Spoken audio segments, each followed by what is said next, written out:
Bom, então, pessoal, vamos começar aqui o ADOST 2025. A gente, esse ano, vai receber o Caio, né? O Caio Rita, que já é um escritor bem conhecido em Porto Alegre, né? Tem muitas obras publicadas. Só para dar uma ideia, assim, o Caio, ele é um escritor, é professor de língua portuguesa, né? É de literatura, é doutor em literatura e é pós-doutorando em escrita criativa. Já cumpriu essa etapa? Isso. Publicou em torno de 60 livros ou mais. Mais. Inclusive, tem alguns no forno para sair, né? E sempre tem, né? As obras dele são contos, romances, livros juvenis, poesia, né? Literatura infantil. Ele ministrava cursos também, palestras, oficinas de criação literária no Sintrajuf, né? A gente quase teve essa oportunidade, né? Na época eu não consegui também. E foi finalista do Prêmio Jabuti e outros tantos prêmios, né? Ganhou diversos prêmios, que a lista é grande, né? Então não vou colocar tanto, né?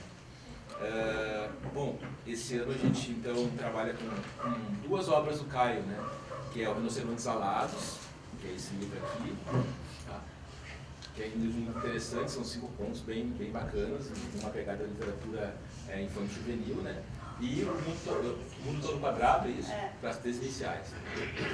Então os colegas já podem comentar alguma coisa se quiserem, fazer alguma pergunta, se fiquem à vontade. Boa noite, Caio. Boa noite. Tinha uma pergunta. Qual a experiência de escola que te levou a essas críticas que é feita no livro?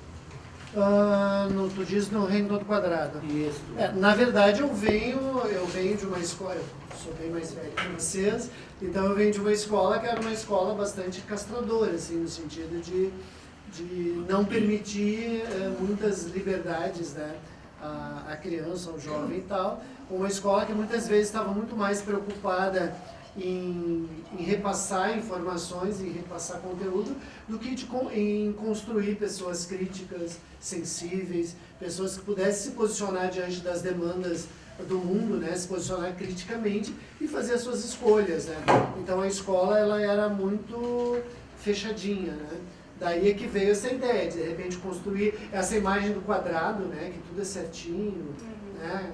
O que é um quadrado? Uma figura com 4 lados iguais, né. Então tudo certinho, tudo... E também tinha uma coisa na minha infância, que embora eu seja gremista, não tem nada a ver com o quadrado azul, até porque é ruim ali, né? É porque é ruim ser quadrado e azul. Mas a gente dizia assim, se tudo estava bem, se dizia tá tudo azul. Né? Então tudo está aparentemente bem naquele mundo, então tá tudo quadrado, tá tudo certinho e tá tudo azul. E aí vai vir algo que vai desestabilizar esse mundo, né? É algo que é vermelho, né? Então tem toda uma questão ideológica aí também que perspassa o livro. Mas a escola que eu estudei era muito assim, era uma escola em que não havia, por exemplo, esse tipo de projeto, né? Eu nunca encontrei um escritor quando criança, nem quando adolescente. Não lembro de professores me indicando leitura, né? Me indicando outros caminhos possíveis. Eu venho de uma família bem pobre, eu me criei na periferia de Porto Alegre, dos 5 aos 20 e tantos anos, eu morei na Zona Norte, e a vida pra gente era uma vida muito, muito limitada, né, por questões, sobretudo, econômicas. E a escola também não foi capaz de ampliar esse mundo, né. Então eu acho que um pouco essa... E eu não sei se todas as escolas mudaram, né, eu acredito que ainda haja escolas e professores que ainda tenham essa visão muito conteudista, muito preocupado em que a criatura acerte uma equação matemática, do que ela se prepare para ser uma pessoa que possa, no seu universo, promover mudanças importantes, né, para si e para a sociedade como um todo. Eu acho que a literatura tem um papel político, tem um papel social, que é esse de trazer discussões importantes para a gente pensar sobre a vida, às vezes usando algumas imagens, né, como ser quadrado e azul. A próxima colega pode fazer uma pergunta também, por favor. Em algum momento da sua vida, precisou mudar quem era para se encaixar? Pergunta forte, até na vida privada. Pois eu não sei, agora nunca já parei para pensar nisso, né? Isso tem que ser coisa que tem que levar para a psicóloga agora, segunda-feira. Mas eu te diria assim, ó, que eu não fui um menino convencional, né? Eu não fui um menino dentro do esquema do que seria um garoto... Certinho. Eu era certinho, isso era. Mas um garoto, assim, o que se esperava de um menino na época? Que ele gostasse de jogar futebol, que ele fosse arteiro, que ele se arrebentasse o tempo todo, né? Que ele trepasse em árvores, que ele, enfim... Aí depois, quando fosse jovem, fosse muito namorador e tal, eu era uma criança muito tímida. Eu era católico, praticante, então a minha mãe botava muito medo na gente, e eu morria de medo de tudo que viesse do além, né? Que Deus pudesse estar olhando. E ainda eu morava, né, perto de uma comunidade católica que chamava Santíssima Trindade. E a imagem era um olho, como se esse olho fosse Deus. Aí tu imagina para uma criança, né? Olhar ali. O tempo todo parecia que Deus, será que ele está vendo o que eu estou fazendo agora? Então eu era um guri um pouco fora do padrão, assim. Eu gostava de MPB quando meus amigos, não sei de onde, mas eu gostava de MPB, Gal Costa, Chico Buarque, Elis Regina, enquanto que os meus colegas curtiam música internacional, assim. Eu não era um guri não aceito pelo grupo, mas havia uma certa reserva, porque eu era um guri que gostava de estudar, meus colegas não chegaram, né? As minhas brincadeiras eram brincadeiras mais intelectuais do que esportivas. Eu lembro que uma vez me deixaram jogar futebol, eu sempre ficava na defesa, eu sempre era o último a ser escolhido, porque na defesa tu chutava para cima a bola e deu para a bola, né? Deu para a bola literalmente. E aí um dia eles articularam para eu fazer um gol, eu consegui fazer um gol, acho que foi o único gol da minha vida. E mas depois resolveram me trocar de time, não, tu vai para outro time agora, não, mas eu quero levar o gol junto. Eu fiz o gol, eu quero levar o gol junto, ora bola. Então não foi uma infância diferente, mas eu não lembro se eu cheguei a precisar modificar alguma coisa para me adequar. Né? Mas algo que eu senti muito foi quando eu resolvi estudar, né? Eu estudei até o ensino médio e parei de estudar, porque na comunidade em que eu vivia, a gente se formava quando fazia o ensino médio. O que queriam da gente? Que a gente fosse um trabalhador. Né? Então eu me formei no ensino médio muito cedo, com 16 anos, porque eu gostava muito de estudar, e fiquei sem estudar. Porque os meus colegas ficavam na esquina conversando, eu trabalhava 9 horas por dia. Chegava do trabalho, os meus colegas estavam na esquina conversando, eu ficava conversando com eles na esquina. E a vida foi passando, e eu na esquina conversando com eles. Né? E até que um dia, fazia já uns 5 anos, mas eu lia muito, lia muito. Aí uma amiga minha, que é minha amiga até hoje, ela disse que o irmão dela ia voltar a estudar, e eu não conhecia o irmão dela, só assim de vista, né? E que seria legal eu fazer companhia para ele, e ele para mim. E aí, à noite, né, estudar. Aí eu disse para ela, onde é que ele vai estudar? Ela me disse, eu me matriculei. E aí cheguei lá, o Eduardo estava lá, no primeiro dia a gente foi para casa, pegar o ônibus juntos, e eu disse para ele, eu só voltei a estudar por causa da tua irmã. E ele disse, eu também. Ela me disse que tu ia voltar a estudar e eu ia fazer companhia. A mesma coisa que ela disse para mim. Né? Então, hoje eu agradeço muito a Anice, ela é minha comadre, madrinha da minha filha mais velha. É por isso, porque essa perspicácia dela fez com que eu e o Eduardo voltássemos a estudar, e depois não parei. Eu entrei na faculdade com 25 anos, eu queria ser escritor e fui fazer jornalismo lá na PUC. No final do curso eu me dei conta que jornalista escreve de outro jeito, que não era o jeito que eu queria escrever, né? Essa coisa do quadradinho, né? Então eu fazia uma matéria lá. Se eu viesse fazer uma entrevista aqui na escola, eu ia descrever a escola, eu ia descrever a professora que me recebeu, para depois fazer a entrevista. E a professora cortava tudo isso, interessava em entrevista. Isso eu não quero escrever, né? Eu quero fazer literatura. Mas eu me formei. Claro, vamos conversar. O que levou o senhor a escrever esse livro? Qual deles? O Redondo Quadrado. O Reino Todo Quadrado, na verdade, ele é uma versão do meu primeiro livro. Meu primeiro livro infantil chama Um Palito Diferente. É a mesma história. É um mundo onde ninguém tem cara e nasce um menino com cara. Aí quando a editora foi publicar, ela disse, e o final do Palito Diferente, o menino que tem cara e mostra o que sente, ele é banido da cidade, ele é mandado embora do reino.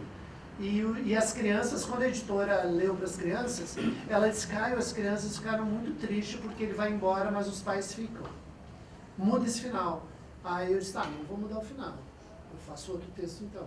Aí eu peguei um outro motivo, né? Então, sem cara, nasce um com cara. É quadrado e azul, nasce um redondo vermelho.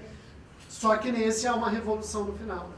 Eles acabam mudando a realidade deles, e aí a escola se transforma, o mundo se transforma, o rei é banido, né? A professora vai se reciclar, vai se reciclar, se quer dar aula, né?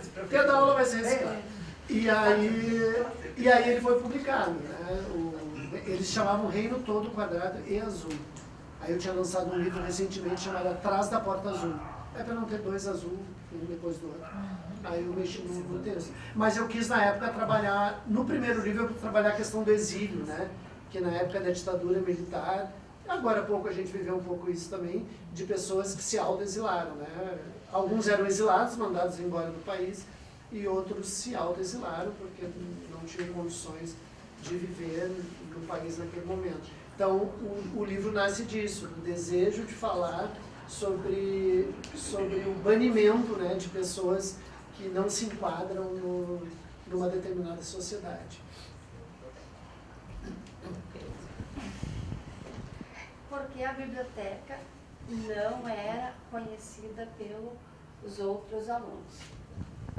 Porque nem sempre a biblioteca interessa, né, a alguém que as bibliotecas sejam conhecidas. Eu acho que as bibliotecas são um grande paraíso, né, para as pessoas. Eu acredito que os livros, eles têm a capacidade de salvar as pessoas, né.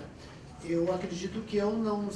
Acredito não, com certeza, que eu não estaria aqui com vocês, que eu não teria virado escritor, né, se eu não tivesse entrado numa biblioteca. Mas também ninguém me indicou a biblioteca, entendeu? Então eu usei um pouco isso. Eu estudava numa escola que tinha uma biblioteca e as professoras nunca tinham me levado à biblioteca. Eu conheci a biblioteca da escola porque um dia, tímido, né, como eu disse, não jogava futebol, os guris todos jogando futebol no recreio, passei na frente de uma sala, olhei para dentro e vi que tinha um monte de livro lá dentro. E aí eu fiquei espiando a porta, a professora disse, pode entrar. Eu entrei e ela me disse, me deu o maior presente da minha vida quando ela me disse que eu podia levar para casa aqueles livros e lê-los. E aí eu pensei, puxa vida, eu posso levar esse livro, ele vai ficar comigo, então o tempo que ele está comigo ele é meu. Né? Eu posso fazer com ele o que eu quiser, claro, que zelando pelo livro. Aí o mundo se abriu para mim. Aí aquela primeiro foi a biblioteca da escola, depois na comunidade em que eu vivia tinha uma unidade do SESI que tinha uma biblioteca. Então eu ia para aquela biblioteca e ia procurando os autores, os livros. Nunca ninguém me disse, lê isso, que isso é bom. Né? Eu ia lendo. E eu me tornei leitor mesmo quando eu descobri uma escritora inglesa chamada Agatha Christie, que escreve literatura policial, de mistério, e aí eu alucinei. Quando eu conheci a Agatha Christie, eu alucinei, aí eu acho que eu me tornei leitor. Porque dizem assim, ó, que a gente se torna leitor de verdade quando a gente encontra um livro que vai mexer na vida da gente de alguma forma, que a gente vai se interessar tanto por aquele livro, que a gente vai querer ter aquela mesma experiência mais uma vez. Então a gente vai atrás de outros livros que nos deem aquela mesma emoção, aquela mesma experiência que a gente teve. A Marina Colasanti é que diz isso, ela diz que a gente se torna, que é uma autora brasileira, mas não nascida no Brasil, morreu recentemente. Ela dizia isso, que a gente se torna leitor ao encontrar um grande livro. Mas um grande livro não significa necessariamente que é aquele livro que os professores dizem que é um grande livro. Um grande livro pode ser um Reino Todo Quadrado, por exemplo. Eu tenho uma experiência com esse livro e eu quero repetir essa experiência. Aí eu vou procurar outros livros que me provoquem a mesma coisa. Aí a gente se torna leitor. E foi o que aconteceu comigo com a Agatha Christie, acho eu. As professoras que atendem às três iniciais gostariam de participar, fazer alguma questão, alguma pergunta, comentar como é que trabalharam a obra do Caio em sala de aula, a professora Amanda, a professora Zaira. A Isabel vai colocar sobre o trabalho que nós fizemos, que está lá atrás. Opa. Né, Isabel? Apresenta para o autor qual foi a temática do nosso trabalho, por favor. Só pega o microfone por favor. Nós fizemos um trabalho em grupo da professora Zaira, não? Da professora Zaira, professora Amanda e a professora Malu. Aí botamos lá, fizemos...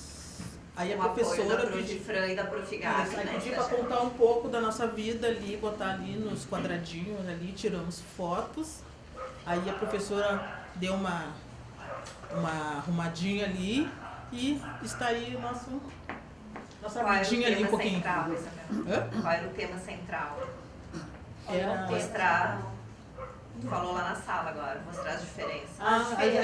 Nossas diferenças, as que as pessoas querem que a gente seja igual a ela, botar a mesma roupa, o mesmo cabelo, o mesmo isso. E a gente escreveu ali que a gente pode ser diferente. A gente é diferente. Não, mas tem gente que quer que a gente seja igual, a gente seja igual. Então nós escrevemos ali que eu contei um pouco do problema meu que eu passei, né, coisa e tal. Ela contou, todo mundo contou, então a gente quer ser diferente, não ser igual a ninguém. A gente tem direito de ser diferente, entendeu?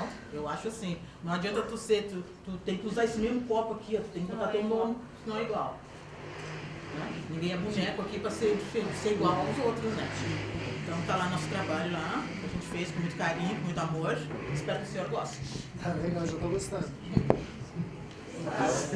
Esse grupo aqui que está com a gente na mesa, Caio, agora, é o grupo da T5, T5.1, T5.2, as professoras Ana, a professora Marília e o professor Valdemar também auxiliou na atividade, né?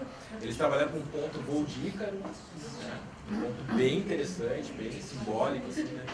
E eu vou deixar aberto, então, as perguntas dos alunos, assim, em relação ao ponto, assim, tá? Por favor, isso. Bem, depois de tantos méritos, o que falta realizar?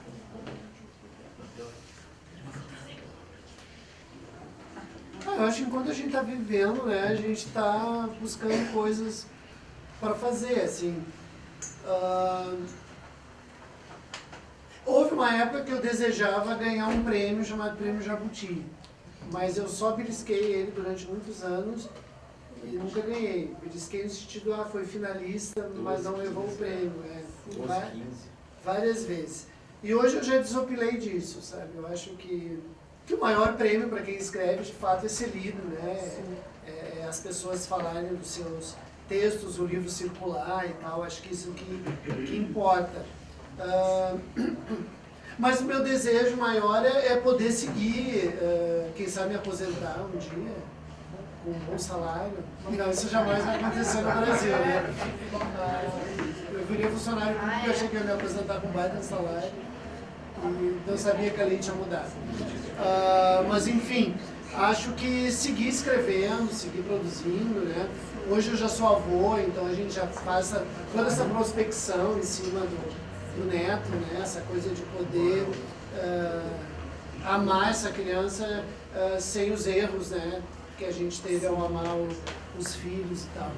Então acho que o meu maior desejo hoje é poder seguir escrevendo, né? Poder seguir me dedicando à literatura e ao neto, né? Claro que já tem livro dedicado para ele, essa coisa toda.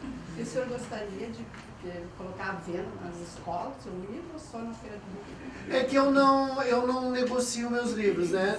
Hoje em dia existem algumas formas de tu ser escritor, né?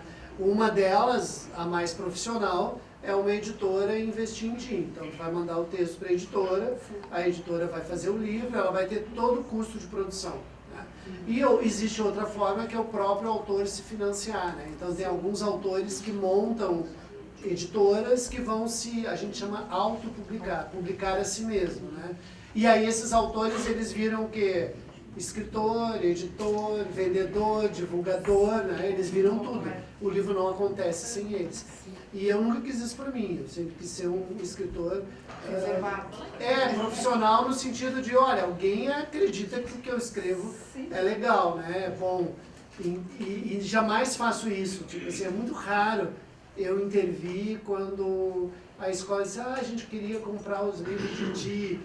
Não, eu disse, não vou quebrar o mercado livreiro, né? Existe o livreiro, existe o editor, existe o escritor, existe o ilustrador. Eu não vou passar na frente de ninguém, porque a gente pode comprar os livros. O acordo que a gente tem é que a gente pode comprar o livro com 50% de desconto. Eu posso comprar quantos livros eu quiser das editoras. O livro vale R$50, eu pago 25 e venderia por 50, ganharia 25. Né? Mas não é o meu papel como escritor. Não é o meu papel como escritor. O papel do escritor é escrever. É isso. Mas nada contra quem faça. Cada um vai escolher os seus caminhos. E às vezes o caminho é esse, não tem outro.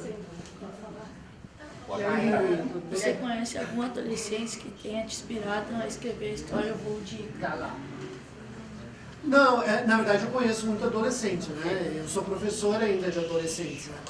E talvez eu siga sendo professor de adolescente porque eu escrevo para adolescente e cada ano que passa eu digo que eu estou mais distante da minha adolescência e mais distante dos adolescentes, né? Quando eu comecei a dar aula, a minha diferença para os meus alunos talvez fosse no máximo 10 anos, no máximo, né?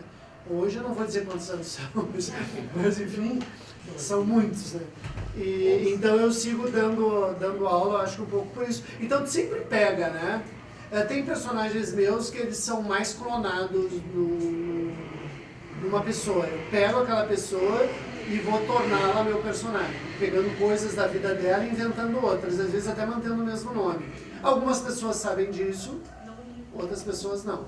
Então eu posso, de repente, observar alguém aqui, alguém vai me dizer uma coisa sem querer, e eu vou pensar, não, mas isso aí podia estar num livro, e aí às vezes eu sei o nome, a pessoa me diz o nome dela, e aí eu escrevo uma história colocando o nome da pessoa, a descrição da pessoa, desse jovem, e ele jamais vai saber, porque ele não vai seguir tanto contato comigo, né? Cuidado, sempre é cuidado. A gente mata, inclusive, criaturas indesejadas, eu já matei.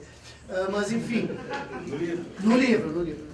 E, então, às vezes, tem coisas mais clonadas e às vezes menos, né? O Ícaro não tem nenhuma pessoa em especial, né?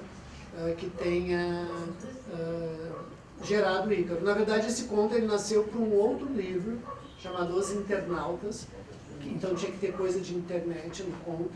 A editora me contratou para eu fazer esse livro. Esse conto entrou num livro chamado Os Internautas, que tem 20 contos e 20 autores diferentes. Então a gente não ganha nada pelo livro. Zero alguma coisa por cento. Tá? Divide 10 por 20, 0,5%. É isso que a gente recebe para cada livro vendido, não é nada. Né? E aí quando eu fui fazer só que o contrato disse que o texto é meu e eu poderia publicá-lo em outro livro, desde que fossem só histórias minhas. Então eu dei uma atualizada no Voo de Ícaro e trouxe para esse conto, para esse livro. Na verdade eu tinha 3 contos aqui, que era o Voo de Ícaro já prontos. O Voo de Ícaro, aquele do guri que acorda e está de noite, não sei se vocês leram todos. É Jonas no Escuro, que também foi escrito para um outro livro que não saiu. E tinha mais um que eu já tinha. Não, fora do tom, eu produzi para um outro livro que não saiu. E aí, essa editora me pediu um livro, 3 contos era pouco. Aí eu escrevi o Marta e as Palavras, que são as 2 meninas, né? E a Ana em Pedaços. Aí montei o livro. Mas acho que nenhum deles, não me lembro de nenhum dos personagens ser clonado em alguém especial. Assim. Eu vou pegando uma coisa de uma, coisa do outro. Né? Às vezes coisas da minha infância, da minha adolescência. Cauê, por favor, Cauê, sua pergunta aí.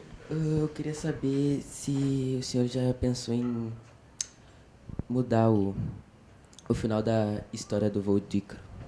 Não, acho que não gostei. É que nós temos essa mania, né, pessoal? Quando a gente lê um texto, a gente quer tudo respondidinho, né? A gente quer saber se morreu, se não morreu, se beijou, se não beijou, se ficou, se não ficou, né? E eu acho que o gostoso da história é deixar em aberto para que o leitor fique... e que o leitor diga, não, para mim tá óbvio que a Nádia era a Nina.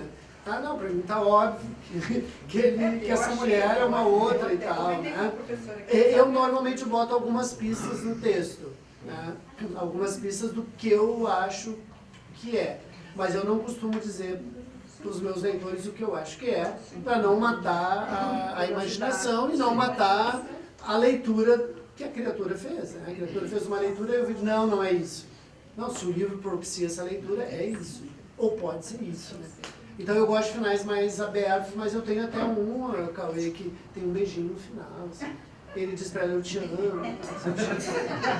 Mas é muito raro, é raro. Eu prefiro essa coisa mais aberta, assim, né? Porque a vida é isso, né? A vida é aberta. A vida não tem um fechamento. Né? Às vezes me pergunto o que aconteceu com o personagem. Digo, olha, o que aconteceu não me interessa. Né? O que me interessava eu botei no livro e é isso que me interessa.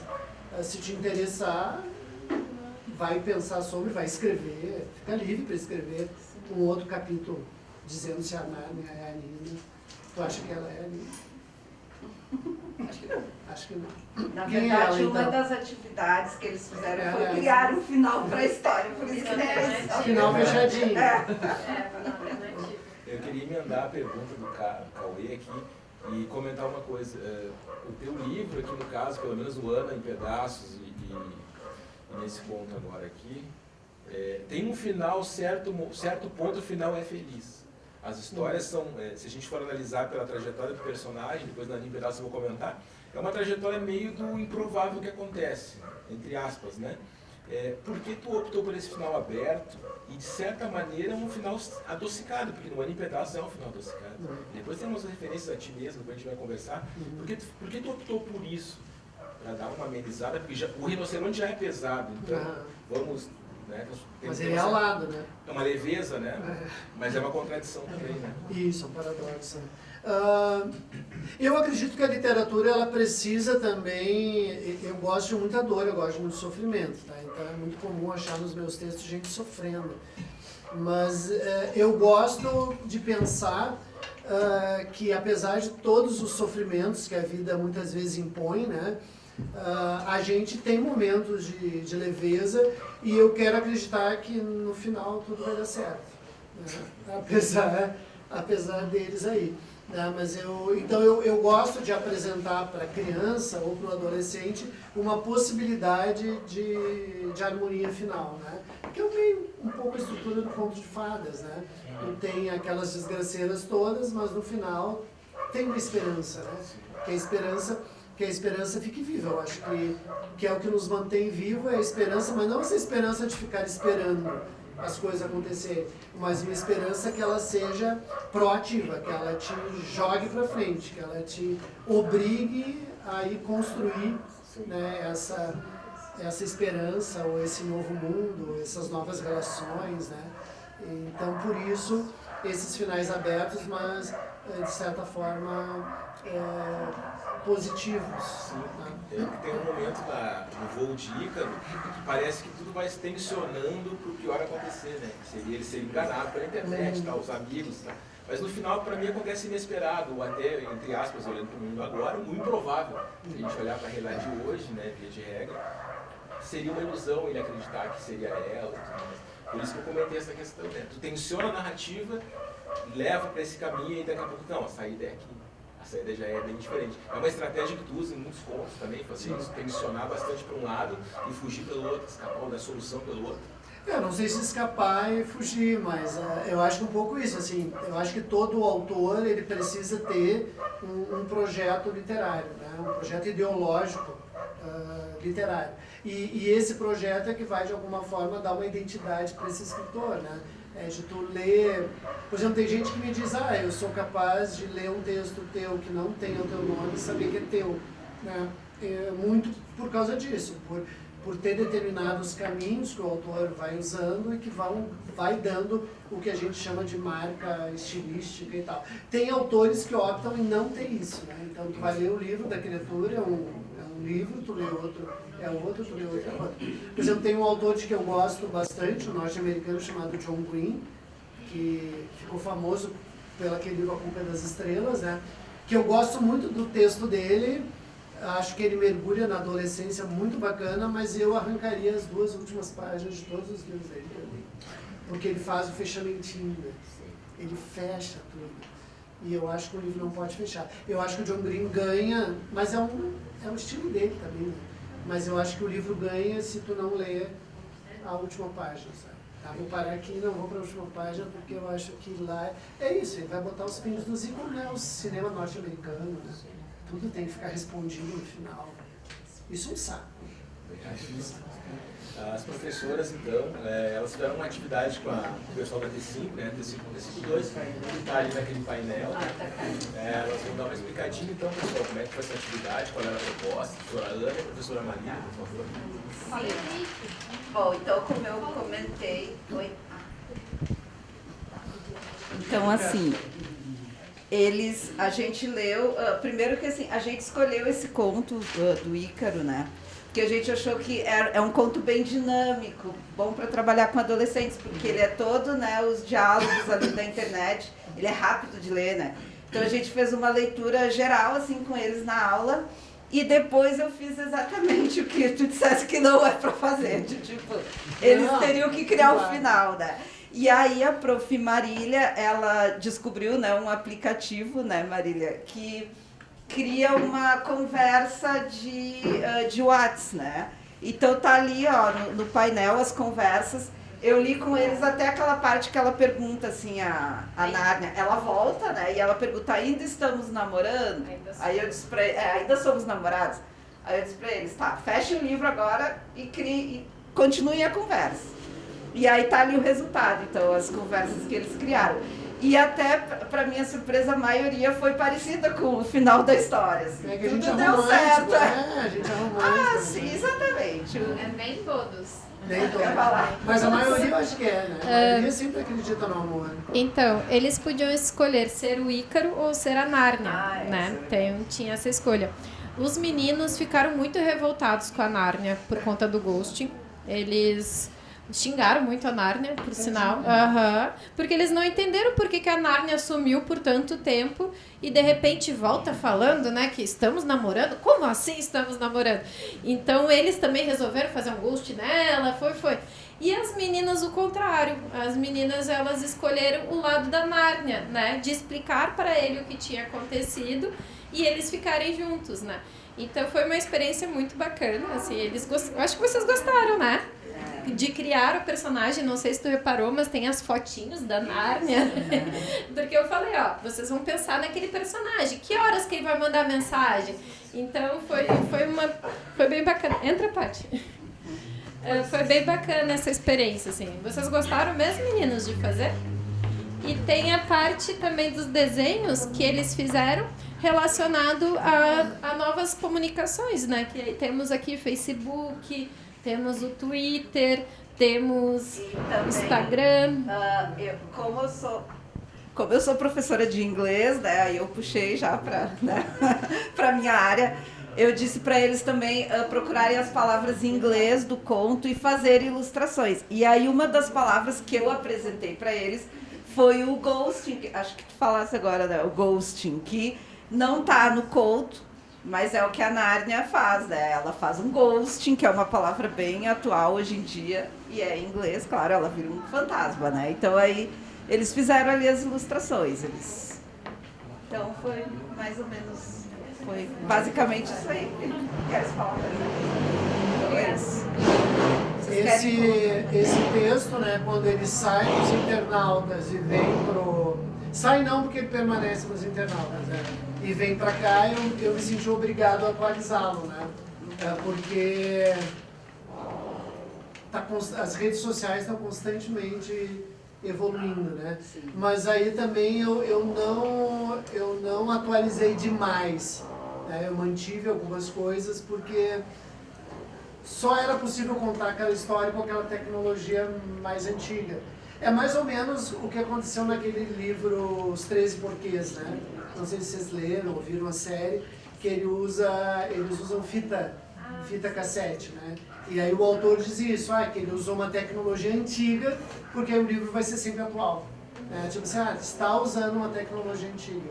Isso fica muito claro no texto. E aí tu não precisa renovar o texto o tempo todo, né? Não que precise.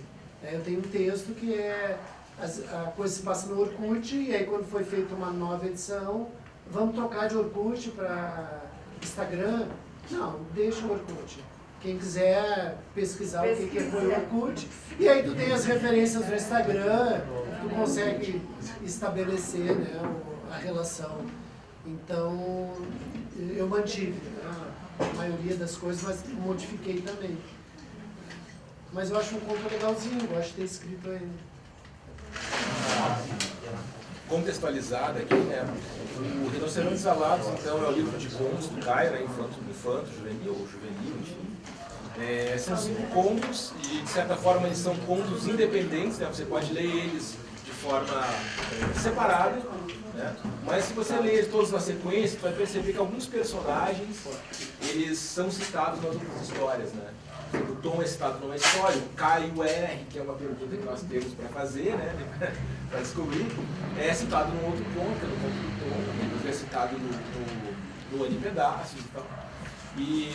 E trabalha sobre a questão do protagonismo, dos dilemas da adolescência, do certo protagonismo dos jovens, situações, como eu falei num pedaço ali, situações que parecem complicadas para o adolescente, para o jovem, e que ao final tem uma resolução. Né? O final é aberto, porém tem uma resolução positiva, eu posso pensar além, ok? Mas a primeira impressão é essa resolução, né? Que acontece. Fala sobre questões de abandono, adoção, a questão da felicidade, a questão do amor, a questão da fofoca também, né? Tem um livro do Tom, no conto do Tom tem isso também, né? Que o Nico, ele queria ter fake news, né? Que no fundo queria ser louco, né? Tinha uma certa invejinha, né? Ou total inveja, enfim, né? Então, no caso, eu e o professor Guilherme Saldanha, professor de História da escola, nós trabalhamos um conto que eu, ao menos, achei muito interessante, que foi o Ana em Pedaços, né? Que é um conto bem interessante, né? Que fala sobre uma questão de uma menina que ela é abandonada pela mãe, é criada pela avó durante um tempo, a avó falece, e aí ela vai para um orfanato. Lá no orfanato, ela se depara com a situação, ela já tem uma certa idade, e para ela ser adotada é bem mais difícil, porque as famílias normalmente adotam os filhos com uma idade, adotam crianças com uma idade bem baixa, né? Ela tinha por volta, acho que de 13, 14 anos, se não me engano, um pouquinho menos. E a história se desenrola assim, aí ela acaba sendo adotada por um casal, né? Um casal de gays, e tem uma dificuldade de inserção, vamos dizer, inserção no mundo familiar, entre aspas. Por quê? Porque ela nunca se sentiu amada, ou quando se sentiu amada, ela se sentiu amada por uma avó, que também não tinha muitos sentimentos assim, né? De forma mais explícita. E quando ela se sente, ela tem dificuldade de estar na escola, né? Tem uma parte do conto que fala que tem dificuldade na escola, que ela é tolerada pelos colegas, ou ela se sente diminuída, vamos dizer assim. Mas ao final, como eu disse, existe um personagem chamado Caio R, que diz que ama ela, né? Ama demais, e que por isso ela consegue se sentir, em se sentindo amada, ela consegue amar os pais que no caso a adotaram. Então a história é, de certa forma, também um descobrimento dela, de superação desses supostos traumas, né? E eu vejo também uma espécie de ingresso numa vida mais calma, uma vida mais natural, normal, ou o que deveria ser para todo mundo, né? Esse aí é o Ana em Pedaços, tá? Então eu vou passar para as colegas para fazerem perguntas sobre o livro, por gentileza. Sei que eu tenho um pouquinho mais de propriedade porque eu trabalhei com eles. Certo, tranquilo. Boa noite, é um prazer te ter aqui com a gente. Opa, fico feliz também. Qual foi a inspiração para escrever a história Ana em Pedaços? Pois é difícil resgatar a inspiração. Um outro livro eu até sei, mas a maioria dos textos não. Eu não gosto, na verdade, de usar muito essa palavra inspiração. Eu acho que a gente tem uma ideia de inspiração como se fosse algo mágico, né? E aí a gente, ao pensar em inspiração, a gente pensa, tem gente que é capaz de escrever porque é inspirado, e tem gente que não é capaz de escrever. Não, o que basta para a gente escrever é dominar a técnica, né? E ter a imaginação, né? E escrever. Claro que o primeiro passo é ler, né? Ninguém vai virar escritor se não for leitor antes. Então, o Ana em Pedaços, na verdade, como eu falei no início, eu tinha 3 contos, né? Me dei conta que todos eles, os protagonistas, eram homens, né? O Ícaro, o Tom e o Jonas, me dei conta que eu poderia dar uma unidade para os contos colocando o nome dos personagens no título, né? Então, Fora do Tom, Ana em Pedaços, o Voo de Ícaro, o Jonas no Escuro e o Marta e as Palavras, né? Então eu fiz esse jogo de colocar o título, né? Mas eu não lembro de nenhuma inspiração especial, assim, eu lembro que eu tinha que escrever 2 contos para mandar para a editora e eu queria contos com protagonismo feminino, né? Aí eu resolvi inovar um pouquinho na técnica, então eu pensei, eu vou contar a história de uma guria entrecortada, né? Como se fossem pequenas cenas que no final tu monta a Ana a partir desses pequenos pedaços da vida dela. E aí veio o tema da adoção e eu quis trabalhar um pouco também com essa adoção por um casal homoafetivo, né, e não por um casal heteronormativo. E isso é mostrado de uma forma muito sutil, né? Tem um momento que um leitor mais atento vai se dar conta que o casal são 2 homens, né? Mais no final do texto, até porque existe muito preconceito, né, em relação a determinados temas que a gente costuma chamar de temas tabus, que são temas, ou temas fraturantes, é um outro nome que se dá hoje, que são temas que de alguma forma vão desacomodar algumas pessoas. Então tem gente às vezes que se sente atacada, ofendida, porque o personagem se comporta de um modo que ela não aceita, mas é o personagem que está vivendo isso. E aquilo que a colega anterior falava, né? A importância da diferença, a importância da pluralidade. Eu acho que a literatura ela tem esse papel, né? De trazer as diferentes formas de compor famílias, no caso, na nossa sociedade, que uma não é melhor que a outra, são diferentes, são aceitos e o amor estando presente é o que interessa. Então eu trago muitas vezes essas coisas mais de leve, assim, sabe? Raramente tu vai ter um personagem meu que vai se assumir, assim. Eu não tenho nenhum livro, por exemplo, que vai ter um personagem gay se indagando por que eu sou gay. Né? Porque eu acho que isso já foi feito e também não me interessa fazer. Me interessa tratar com naturalidade. Então tu bota um personagem autista, tu bota um personagem cadeirante, tu bota um personagem gay, tu bota de uma forma natural. Ele está ali convivendo com a sociedade, né? E o tema da adoção é um tema que me interessa muito, assim, porque eu tenho um livro chamado O Rapaz que Não Era de Liverpool, que é a história de um garoto que vai descobrir que ele é adotado, né? E ele vai discutir um pouco isso, assim, qual é o lugar de uma pessoa que é adotada quando ela não sabe que é adotada e descobre sem querer, o que isso provoca na pessoa, né? Então, O Rapaz que Não Era de Liverpool é isso. Então tem alguns temas que voltam, né, em determinados textos, de outras formas e tal. Às vezes é problemático, às vezes pode não ser. Mas a inspiração, assim, eu gosto de usar a palavra ideia, né? A ideia surgiu de ter que escrever mais 2 contos. E tinham que ser personagens femininas, né? Foi mais ou menos por aí. Maria, por favor. Boa noite. Tudo bom? Algum fato real, algo que você viu ou leu, ou só imaginação? Eu acho que nesses contos a maioria das coisas funcionou de imaginação, né? O Voo de Ícaro eu tinha que escrever com essa temática, né? De internet. O Jonas no Escuro era um universo paralelo que tinha que se escrever. Era um livro sobre isso, o livro não saiu. Aí depois o outro, o Fora do Tom, na verdade eu demorei para entregar o conto, porque eles queriam que eu diminuísse um pouco. Tem que diminuir, senão não vai caber no livro. E eu diminui o máximo que eu podia. Vai ter que diminuir mais. Eu disse, gente, não consigo. Era um livro, era uma história que tinha que ter mistério. Para tu ter mistério, tu tem que ter um problema e tu tem que ter suspeitos, senão tu não tem mistério. Como é que tu faz isso num texto curtinho? Eu não consegui. Aí eles chegaram uma hora e disseram, tu não consegue, então ficou de fora. Aí assim, ok, beleza, fiquei com o conto lá em casa, né? E agora eles me pediram um outro também, o do Jonas, eles fizeram contato ano passado comigo e disseram, Caio, agora vai sair o livro. O Jonas no Escuro está liberado ainda? Eu disse, não está. E agora eu disse, eu escrevo um outro. Eu escrevi um outro, até agora o livro não saiu. Eu estou com o ponto parado lá em casa, daqui a pouco eu vou encaixar em outro livro. Então, Mas nada que eu me lembre, assim, de fato real, assim, né? Porque a literatura, na verdade, ela pode partir de um fato real, mas no momento que ela vai para o papel, ela não pode ser o real.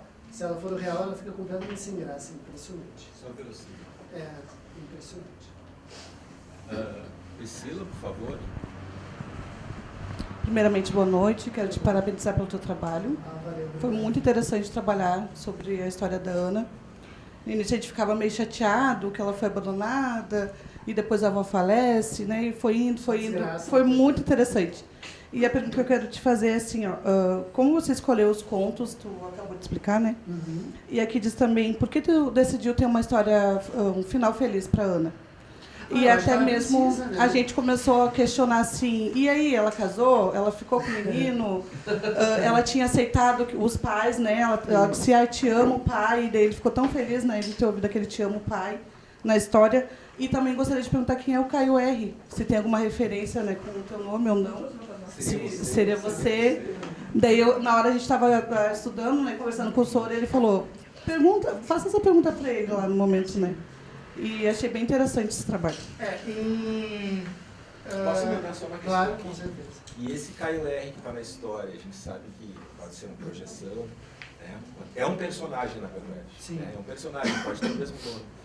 Mas, de alguma forma, o escritor gostou de colocar este personagem para, de alguma forma, se inserir dentro da narrativa, dentro da história, não como composição, mas como personagem da história.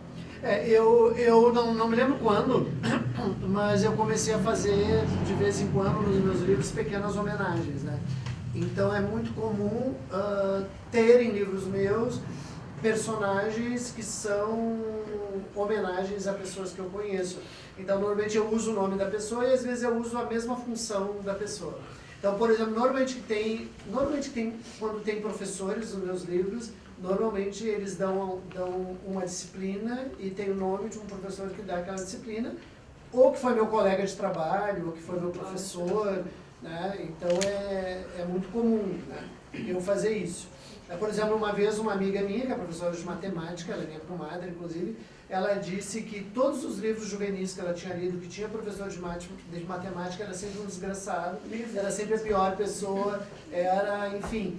Aí eu disse, Mercedes, isso... Mas né? Aí eu disse, Mercedes, isso vai mudar a partir de agora. Então, sempre que tem um professor de matemática em livro meu, chama-se Mercedes, que é o nome dela, né? Eu descrevo do jeito dela, assim, ela se veste ela usa muito escolares, brincos, exuberantes, assim, né? Então ela sempre vai estar descrita assim, ela é sempre muito legal, os alunos sempre amam ela bastante, mas às vezes eu faço ela fazer coisas que a Mercedes real não faz, tipo cantar Zé Cabaleiro, né, tocar violão. Então essa homenagem, quando surge a professora de matemática, ela sempre tem o mesmo nome em livros completamente diferentes, né? E aí, em um determinado momento, eu pensei, eu tenho feito referências a várias pessoas, tem a minha mulher, tem as minhas filhas, né? Daqui a pouco vai ter do neto também, com certeza, amigos e tal, alunos que eu já tive, pessoas que eu conheci em atividades como essa. Tem um livro chamado Meu Pai Não Mora Mais Aqui, que foi a partir da conversa com um garoto que eu conheci num evento como esse, pelas redes sociais. Ele seguiu fazendo contato comigo. Eu tinha uns 40 anos na época, o Tadeu devia ter uns 15, talvez. Aí ele me pegou para confidente dele, e eu comecei a dar conselhos para ele, né? E aí ele começou a me falar coisas que eu comecei a achar muito interessantes. E aí eu fazia Ctrl-C, Ctrl-V, ele me falava, eu copiava. E comecei a escrever um livro. E aí, quando o livro estava pela metade, eu disse, Tadeu, dá uma olhada nesse texto aqui, vê o que tu acha. E aí ele começou a ler, né, virtualmente. E ele começou a se dar conta de tudo que eu tinha copiado dele. Eu achei fantástico isso. É porque eu queria que na cidade... eu lembro que uma vez eu botei, escolha do mais lindo, da mais linda na tua escola. É porque eu queria uma cena dessas. Aí ele me contou como é que era, e eu uso no livro. Um dia ele me disse assim, cara, ele não sabia do livro ainda, ele disse, cara, a partir de terça-feira eu vou ficar com todas as gatinhas. A partir de terça-feira? Se fosse um sábado que vai ter uma festa, né?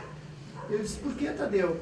Ele disse, eu vou botar aparelho Eu disse, tá, mas o que tem? Quem tem a ver aparelho com ficar com todas as gatinhas? Aí ele disse, o que tem eu não sei, mas que as mulheres adoram o homem de aparelho, adoram. O meu recém tinha tirado o meu, né? Disse, agora tu vai me dizer isso. E isso está no livro, né? Isso está no livro. Então o Tadeu foi percebendo isso, e hoje ele é um homem de, sei lá, 40 anos, e o livro foi um sucesso na cidade dele, ele é de Nova Bassano. A gente virou amigo, sou amigo da família, quando eu vou a Nova Bassano, a gente se vê e tal. E foi muito legal essa experiência, né? Agora tem outros que não sabem. Eu tenho um livro com um personagem chamado Davi, que é um garoto também que eu conheci num evento, assim, durante uma semana a gente fez um curso juntos, e ele disse, era um curso de desenho. E aí a gente desenhou e a professora pediu que cada um se apresentasse. Então estava eu lá, umas pessoas mais velhas do que eu e 3 adolescentes, 3 jovens, 18 anos por aí. Aí a gente desenhava e se apresentava. Aí eu desenhei, minha presidência, eu sou o Caio Ritter, sou escritor, eu estou aqui para ver se eu consigo desenhar, quem sabe ilustrar os meus livros. Blá, blá, blá. Aí foi indo, e aí quando chegou num rapaz, ele disse, meu nome é Davi. E aí uma senhora não ouviu. Aí ela disse, como é teu nome? Aí, e eu nem estava dando bola pro guri. Aí ele disse assim, Davi ou David, me chama como quiser. Eu disse, para aí. Eu já olhei pro guri, né? Porque se chamam a gente por um nome que não é o da gente, na hora a gente corrige. Eu tenho uma filha que é Carolina, e chamam ela às vezes de Caroline, e ela já corrige, né? E isso, para aí. Aí o guri começou a falar, ele disse assim, eu não trabalho, eu não estudo, eu tô aqui porque eu não tinha nada para fazer, e era de graça esse curso, eu vim para cá, né? Ele disse, eu não gosto da vida. Essa senhora de mais idade, coitada, quase se suicidou na hora, né? E ela disse assim, tão jovem e não gosta de viver. E ele respondeu assim, de viver eu gosto, eu não gosto da vida. E pá, bateu ali, né? E ele disse, esse guri é meu novo personagem. Não tem outra possibilidade. Né? Eu queria escrever uma história assim, de alguém que não tá nem aí pra nada, sabe? Há muito tempo eu queria. E aí o guri apareceu na minha frente ali, sabe? Aí eu lembro que eu fui para casa almoçar e a gente foi almoçar na rua, e aí eu passei na frente do lugar e ele estava na parada, né, com os outros 2 colegas. E eu apontei isso para minha mulher, meu novo personagem tá ali. Legal. E aí na época eu pensei em pegar o e-mail dele, trocar ideias com ele, saber mais coisas dele. Eu disse, não. O que eu quero é essa cena aqui dele dizendo essas coisas. Só que no meu livro eu queria que o nome dele fosse Davi. E eu deduzo que o nome dele era um Davi com D mudo, porque ele disse Davi ou David. Né? E aí eu tirei o D mudo e ele disse Davi ou Dave. Me chama como quiser, foi a única. Mas tem todo esse diálogo na história, esse mesmo diálogo que eu experimentei ali, depois eu fui inventando tudo. Então, às vezes, eu gosto disso, né? E aí o Caio R surge um pouco nessa linha, né? Eu tive uma grande amiga, que eu chamava ela de Vera K. Né? Eu e ela estudamos literatura juntos, assim. Ela faleceu muito cedo, faleceu com 40 anos, teve um câncer destruidor. E existe um escritor, já falecido, gaúcho, chamado Caio Fernando Abreu, que ele ficou muito conhecido como Caio F. Né? Caio F, Caio Fernando. E a Vera, como eu chamava ela de Vera K, ela me chamava de Caio R. Né? E aí eu, se eu faço homenagem a todo mundo, referências a todo mundo, que eu não vou fazer a mim mesmo, né? E aí nessa aparece o meu nome, mas tem alguns livros que dizem assim, o adolescente esteve na nossa escola, um escritor que escreveu o livro, e aí eu boto um título de um livro meu. Né? Então, na questão a gente ficou se perguntando, né, entre os colegas, eu falei, vamos ler a biografia dele. Daí ele foi olhar. Não, nunca tive nenhuma Ana. Até me apaixonei por uma Ana, Maria. Mas nunca tivemos nada, sabe? Era tímido. Né? E a gente ficou esperando algo mais, né, da Ana. Queria mais. Sim. Deve ter outros Porque pedaços. casou, né? Tem outros pedaços, só que os outros pedaços não me interessaram, né? Me interessaram esses pedaços aí. Mas enfim, é isso. Mas a Júlia, por favor, pergunta. Boa noite, meu nome é Júlia. Eu queria te perguntar se tu faz algum roteiro antes de escrever ou vai deixando acontecer a história. Depende. A grande maioria das vezes eu faço um roteiro. Eu tenho uns cadernos, né? Até podia ter trazido, não trouxe. Eu tenho uns cadernos onde eu penso a história e eu faço uma coisa que eu chamo de esqueleto, né? O esqueleto, se eu vou escrever uma história que uma menina vai se chamar Júlia, então a primeira coisa que eu faço é escrever Júlia, aí eu faço um círculo, normalmente em volta dela, e fico fazendo perguntas sobre ela. Quem é a Júlia, o que a Júlia gosta, a Júlia tem animal de estimação, ela ama alguém ama a Júlia, com quem ela mora, os pais são separados, não são, é um casal, como no caso da Ana, homoafetivo. Eu vou fazendo um monte de perguntas, eu vou colocando e muitas vezes eu começo a problematizar. Eu começo, mas e se a Júlia, em vez de um cachorro, tivesse uma lagartixa como animal de estimação? Mas e se eu tento trazer alguma coisa que pudesse ser novidade? Aí depois que eu tenho esse esquema mais ou menos pronto, às vezes eu estou fazendo o esquema, o esqueleto, e já surge uma cena. Surge uma cena da Júlia conversando com a mãe dela, que eu vou botar lá no final do livro. Mas eu já escrevo, que é para não perder, tudo à mão. Esse primeiro processo é todo à mão. E aí depois, quando começa a acontecer assim, ó, Júlia, de eu tô aqui, por exemplo, e aí eu olho alguma coisa e penso, a Júlia podia ter esse cabelo. A minha Júlia, né? Aí eu penso, aí eu tô vendo um filme e o personagem diz uma coisa, mas a Júlia podia dizer isso. Aí eu já anoto. E aí quando eu percebo que eu tô assim, ó, muito atento para tudo que está acontecendo, me lembra a personagem que eu tenho na cabeça, aí eu penso, é hora de sentar e começar a escrever. Mas como eu sou professora, às vezes, o que acontece? Eu tenho pouco tempo, né? Muitas vezes eu deixo para escrever mais nas férias, porque o professor leva muito trabalho para casa e tal. Mas se eu tiver um prazo, também eu escrevo, né? Se a editora me contratar e disser, tu tem que terminar o texto, se hoje alguém me contratar para eu terminar um texto até 20 de dezembro, ele vai estar escrito 20 de dezembro. Meu livro mais recente foi uma encomenda de uma editora, chama Tantas Vezes Dora. Eu quis escrever um livro que tivesse muitas Doras, para ver se era possível contar uma história com várias pessoas com o mesmo nome. Por isso ele chama Tantas Vezes Dora. Não sei se eu te respondi. Oi? Eu não sei se eu te respondi porque eu vou falando e aí quando eu vejo... O professor Guilherme e eu, nós fizemos um trabalho então, nesse conto Ana em Pedaços, que é um conto que nos chamou muita atenção, né? Justamente por não ser capítulos ou partes, mas por ser pedaços dela, né? E a gente pensou justamente no que? Com o apoio da professora Zaira, né, que nos ajudou bastante.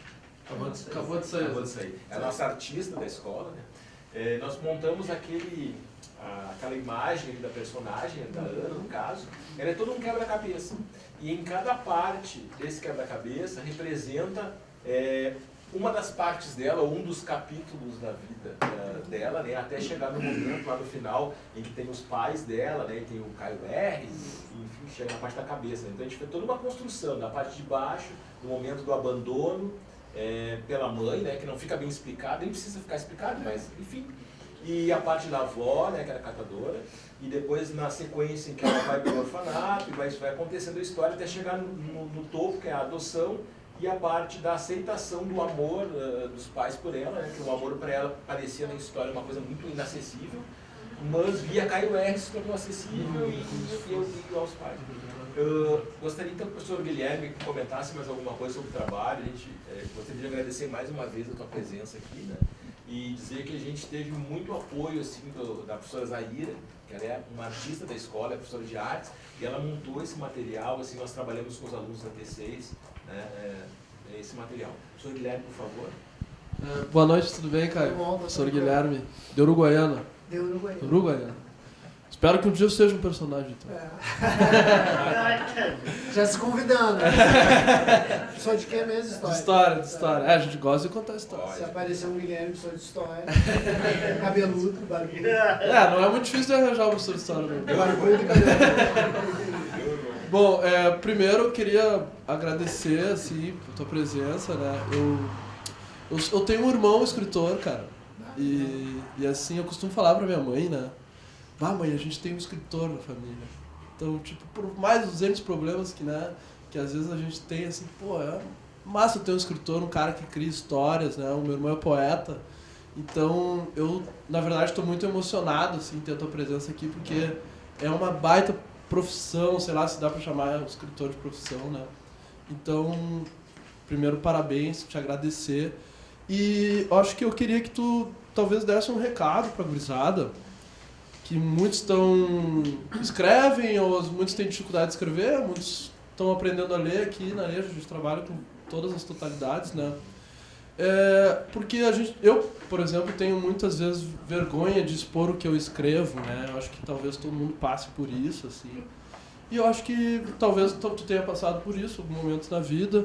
Talvez dizer em que momento foi essa virada, né? E também dizer o que se faz para talvez superar isso, assim, quanto a nossa própria arte, né? Porque hoje em dia a gente tem tanto tempo para... a gente tem os mesmos 24 horas por dia, né? Mas às vezes para a arte a gente esquece um pouco de fazer, ter tempo para isso, né?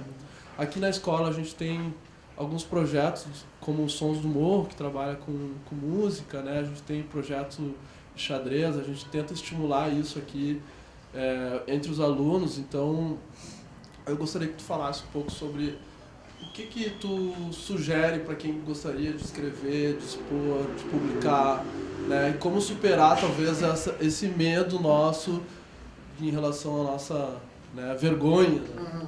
Tá? Eu acho que faz parte, na verdade, se tornar muito cara de pau, né? Faz parte ter vergonha, né? Porque, na verdade, a escrita é algo muito pessoal, né? Num primeiro momento, é tu contigo mesmo, né? Tu não sabe se aquela história que tu está escrevendo vai interessar alguma editora. É diferente. Eu diria que hoje eu tenho dois processos, né?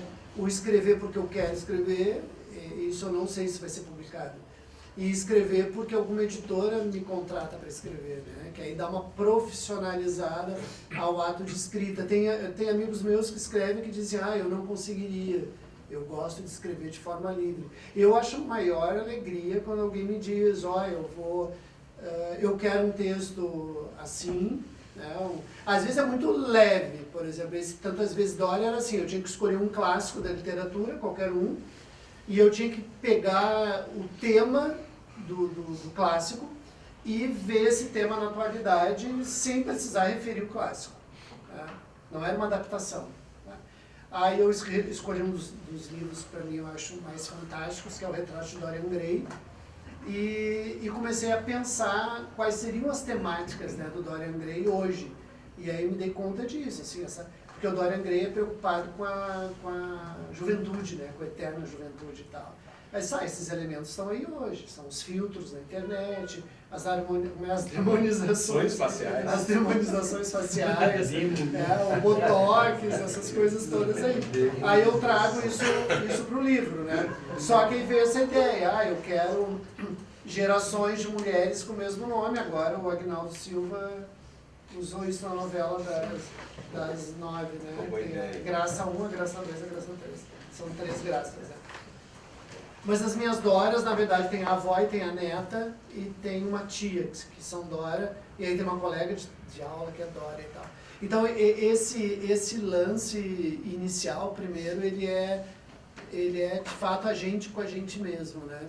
E depois, tu tem que, de alguma forma, confiar naquele texto e mostrar para quem tem um certo conhecimento. Nunca o pai, a mãe, a pessoa que ama a gente, dorme com a gente, esses não são os melhores. Embora minha mulher seja editora, para vocês terem uma ideia, ela me ama tanto que eu tinha um contrato assinado com uma editora, e a editora pediu que ela editasse o livro, porque ela faz livros, e ela leu o texto e eu não vou editar esse teu texto.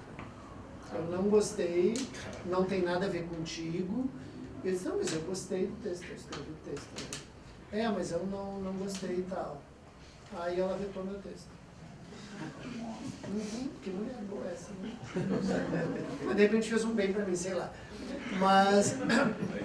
Mas então isso, assim, a primeira coisa, na verdade, é exercitar, é escrever, sem muita censura, tá, num primeiro momento, e depois a gente ir aprendendo a burilar o texto, né? Porque a gente tem também uma tendência de que terminou de escrever o texto está pronto. Eu sou professor de redação, né? Então é um inferno. O aluno escreve e acha que está tudo bem. E nem sempre está, né? Então isso, assim, tentar furar esse bloqueio timidez, né, ou da vergonha, e buscar escrever, e buscar alguém que possa dar uma palavra verdadeira, né. Eu sempre digo, não me peçam que eu digo o que eu penso do texto, porque eu vou dizer. Né? E às vezes tem gente que não gosta, tem gente que... Eu dei aula de oficina literária há muito tempo e a pessoa queria escrever e ser elogiada, só elogiada, né? E o professor não vai contribuir se ele só elogia. Ele tem que elogiar o que está legal e apontar possibilidades de melhora, que é o papel do editor, né? Ou do leitor crítico. Então, agora, tu publicar o primeiro livro é algo muito difícil, sobretudo quando a gente não está no centro das coisas, né? Quando a gente está mais na periferia. Embora hoje esteja surgindo toda uma literatura que eu não gosto do nome, mas eles chamam de literatura periférica, né? Que são autores nascidos em comunidades, como o Faleiro, né? Como... Qual é aquele outro lá de cima? Estênio Gardel, né, que são autores que estão na periferia e que escrevem sobre a periferia. Né? E eu não gosto do rótulo, porque vai dizer, agora é moda escrever sobre a periferia, daqui a pouco não é mais. Né? É literatura, né? Mas tu tem esse viés mercadológico hoje que pode auxiliar, né, a pessoa a produzir teu texto. A gente vai ter um texto como o da Carolina de Jesus, por exemplo, que não está preocupado com a norma padrão da língua, né? E sim com o registro daquele tipo de cultura que aquela mulher tem, né? Mas são livros que às vezes não entram na escola exatamente por isso, né? Porque então, se ler vai ensinar a escrever errado. Ignorância de quem pensa isso, né? Uma coisa é a literatura, outra coisa é o domínio da escrita padrão e tal. Então eu acho que quem pretende escrever, a primeira escola é a leitura, ler, né? Eu quero escrever conto, vou ler conto, eu quero escrever literatura infantil, vou ler literatura infantil, eu quero escrever texto erótico, vou ler texto erótico. Para aprender com os autores, né? E aí tu vai testando, Eu nunca pensei em ser autor para criança ou para adolescente, eu queria escrever literatura policial. Esse é Agatha Christie do Rio Grande do Sul. Né? E virei escritor de literatura para a infância, e, sobretudo, né, literatura para a infância e para a adolescência, nesses acidentes, né, que a vida apresenta para a gente, acidentes bons, né, e que me fizeram, enfim, produzir o que eu produzi até hoje, e me agrada. Assim. Tenho desejo, a colega tinha perguntado agora, me veio, né, um desejo e tal. Eu gostaria de publicar um romance adulto, já está escrito, mas as minhas editoras são todas focadas na literatura para a infância e são editoras específicas, né?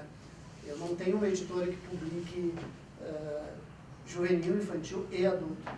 Só publico juvenil, as que eu tenho contrato assinado. Então tem que furar esse bloqueio, né? Teria que achar uma editora que acreditasse que eu sou capaz de produzir um romance, publicar, enfim, um romance adulto. Tem livros de contos só, mas todos estão esgotados. O último não sobreviveu a enchente. Mas eu acho que é um pouco por aí, né? Professor de História. Novo personagem. Guardar. Já botou o nome Guilherme, fez o círculo meio, civilidade.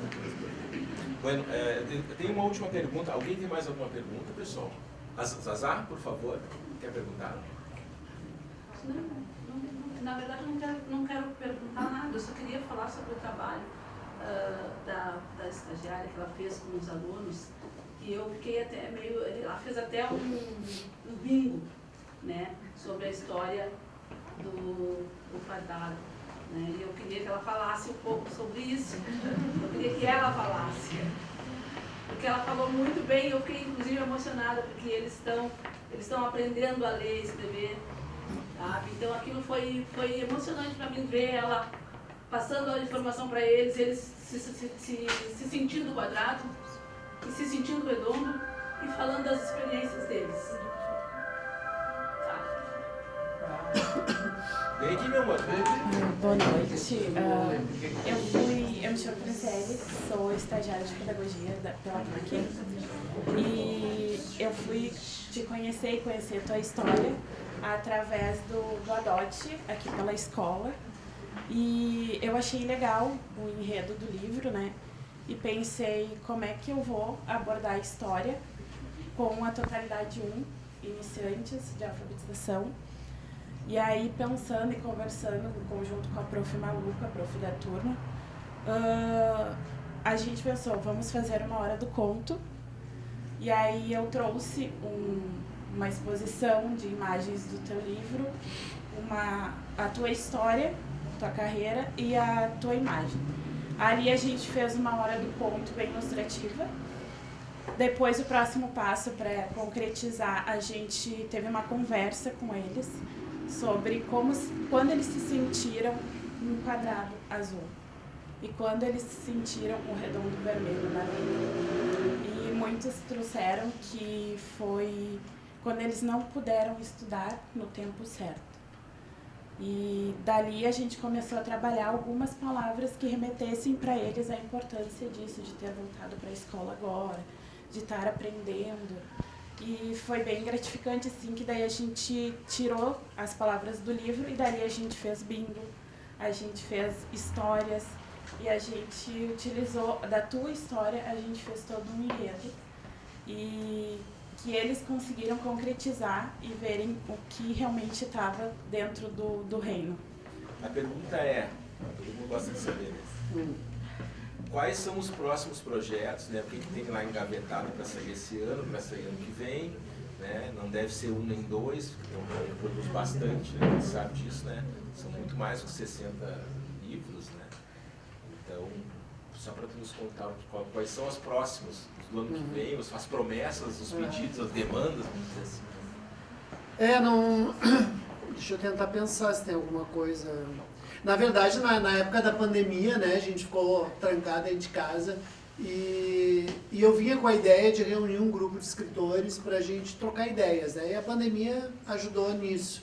Então a gente se encontrava, somos 6 autores, né? 5 autores da palavra e uma autora da imagem, e a gente começou a se reunir na pandemia para falar sobre a pandemia, sobre a questão do universo da leitura. Acabaram esses momentos, né? Feira de livro nem pensar. E aí chegou um momento que uma das autoras disse, quem sabe a gente escreve alguma coisa juntos. E nós escrevemos um livro chamado E Fiquem Bem, juntos. Escrevemos E Fiquem Bem, depois escrevemos um livro de poesia chamado Por Enquanto. Na época da cheia aqui, né, das enchentes, uma editora me procurou e disse, Caio, vamos fazer alguma coisa para distribuir livros legais, bacanas, para essas crianças que perderam casa, perderam às vezes a escola e tal. Aí nós criamos juntos, eu coordenei essa coleção, a coleção Esperança, né? E que é formada por 5 livros infantis, e tudo voluntário, né? Nós cedemos o texto, eu fui atrás de ilustradores que normalmente cobram bem caro, eles produziram as imagens, a editora imprimiu e a gente ficou o ano todo, passado esse ano, distribuindo, né, os livros gratuitamente para as escolas ali de educação infantil até 7, 8 anos por aí. E então tem esse projeto, né, que eu sigo ligado, a gente está produzindo um livro agora que está nas mãos da minha esposa para dizer se é bom ou ruim, né? Ela já me deu a entender que não gostou muito.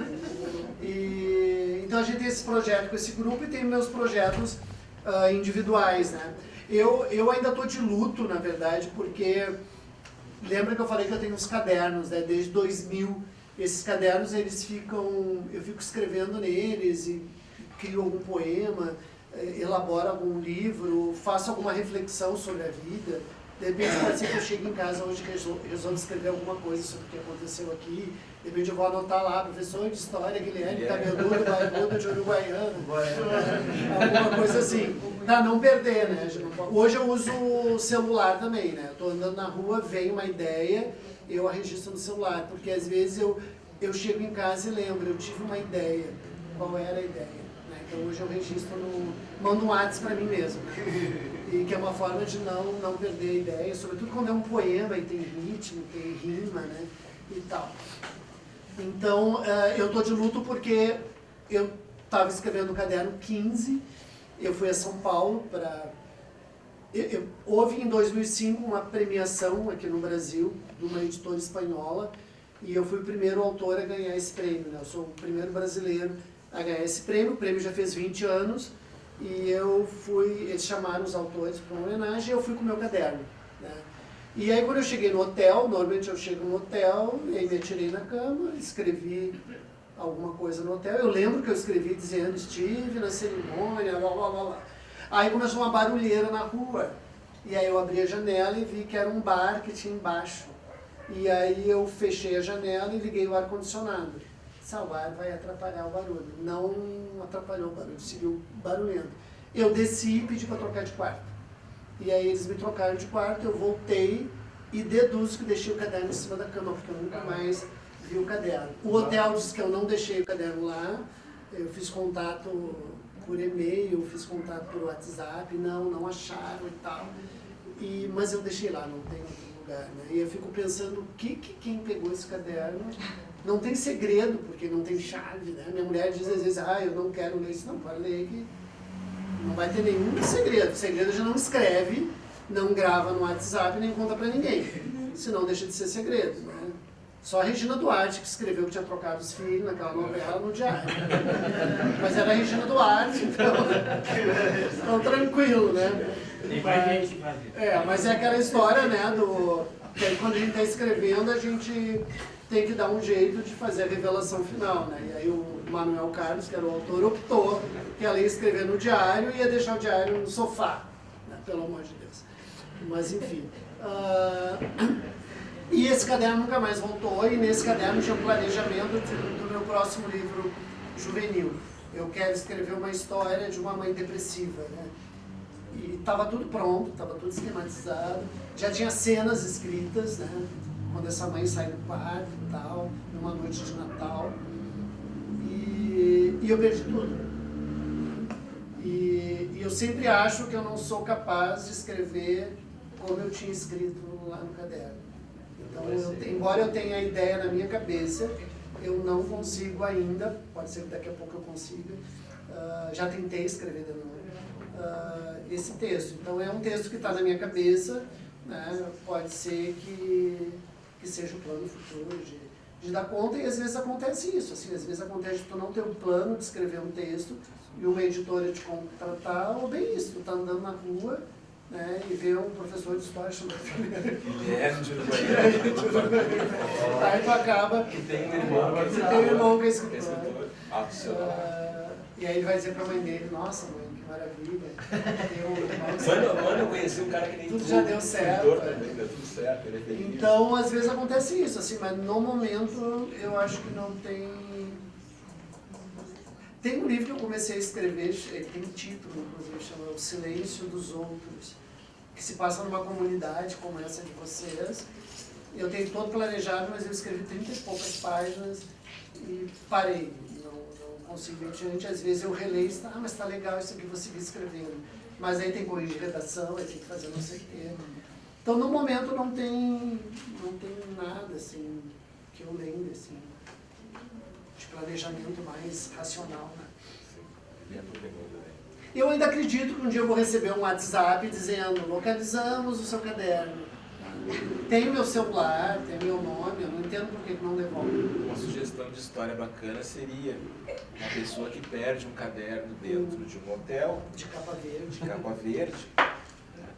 E que agora ele tenta encontrar onde está o caderno. Ou alguém acha esse caderno e publica o texto. Ou procura ele. E aí no evento de escritores, às vezes eu penso isso, sabe? Quem sabe um desgraçado de um escritor.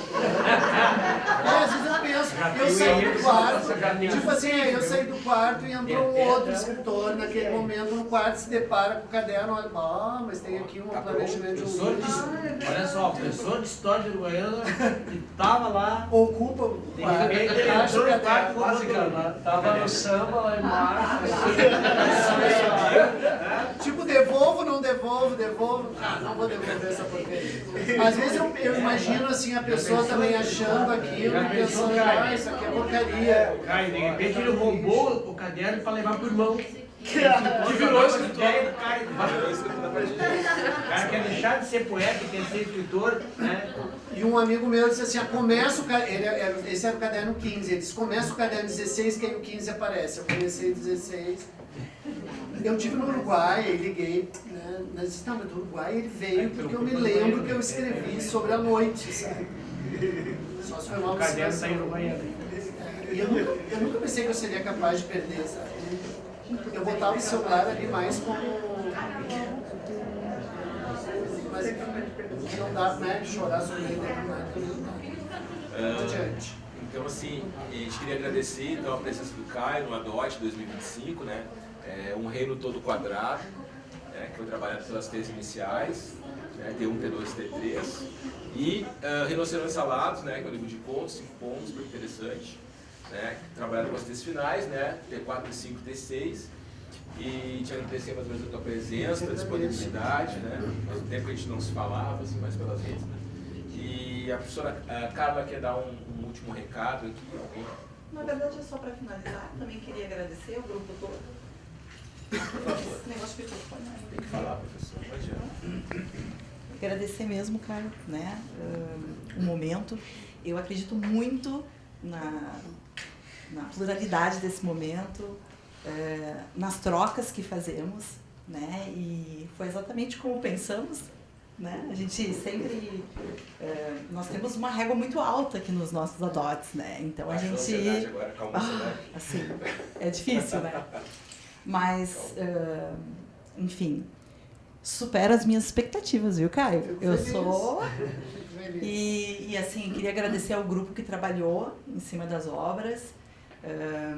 Essa é a culminância de um processo que não é estanque, a gente pode seguir conversando, porque são assuntos que são muito pertinentes, né? Quando eu te vejo falando sobre eles, eu me apropriei, li bastante os livros também, para poder conversar com o pessoal depois, né? E eu acho que a gente tem muito, assim, tem muita coisa para ser explorada. Então, em nome da escola, te agradeço. Valeu. De coração.